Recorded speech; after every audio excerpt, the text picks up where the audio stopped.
Hey kids, today we are going to learn how to find the volume of prisms. So here we go, volume of prisms. Now volume is easy mathematically. Yeah, let's make this a lovely rectangle.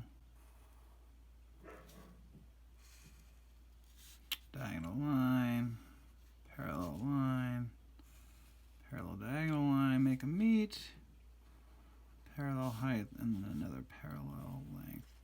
So you of course have 3 units of measure on a prism. You're going to have the base, which is always what the front face is sitting on. You've got the height, you've got the length. This is the easiest thing mathematically. It's the height times the base times the length. You're multiplying all 3 together. Let's say, for example, this was a height of 2 and a base of 3 with a depth of, let's say, 4, just for fun. So if it's 2, that means we divide this line into 2, divide this into 3. Divide this side by 4, and so you can kind of see what the volume is really saying. The volume is asking how many cubes fit inside.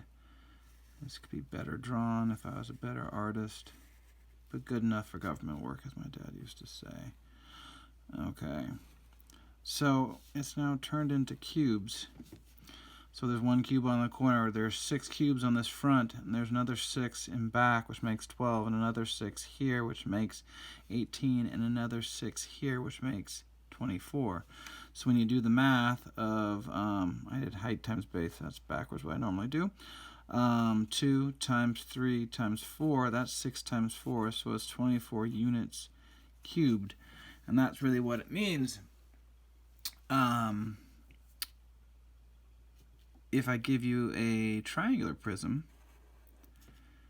it's the same basic principle as a rectangle's relationship to a triangle. Triangle's half of a rectangle. The triangular prism, whether the wedge or the tent, it's the same exact formula except divided by 2. So it's 1/2 base times height times length. So let's say I gave 8 inches here. Let's do 9 right here and do a lovely 10 right there. So it'll be 1/2 times 9 times 8 times 10. And so that's going to be 4, because half of 8 is 4. 4 times 9 is 36, and 36 times 10 is 360 inches cubed. So of course if you did 8 times 9, that's 72, and 72 times 10 is 720. So the full rectangular prism with these dimensions would be 720, and that's why half of it is 360 inches cubed. You'll see the tent is exactly the same formula. The only difference is that the height is hidden inside the triangle with a dashed line and a right angle. And let's say the base was 10 meters and the height was 6 meters, and it's 12 meters back. That sounds like fun.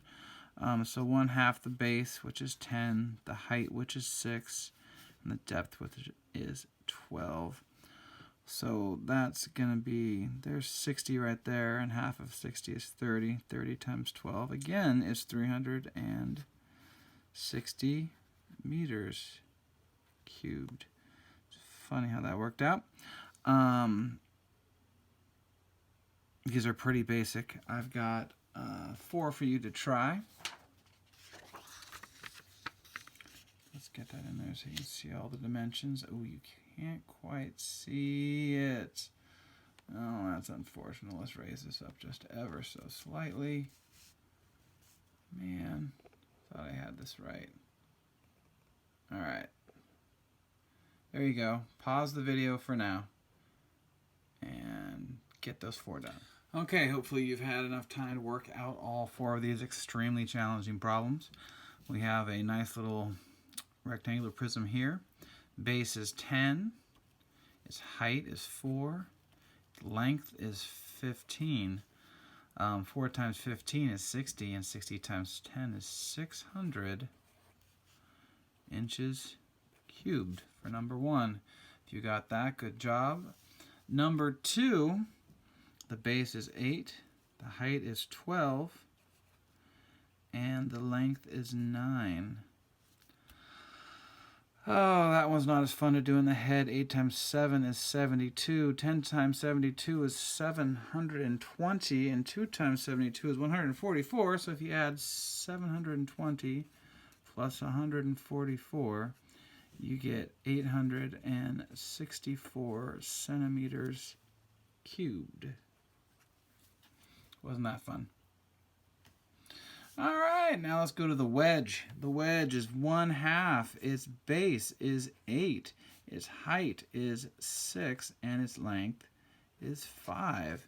So I see half of 8 is 4. 4 times 5 is 20. 20 times 6 is 120 meters cubed.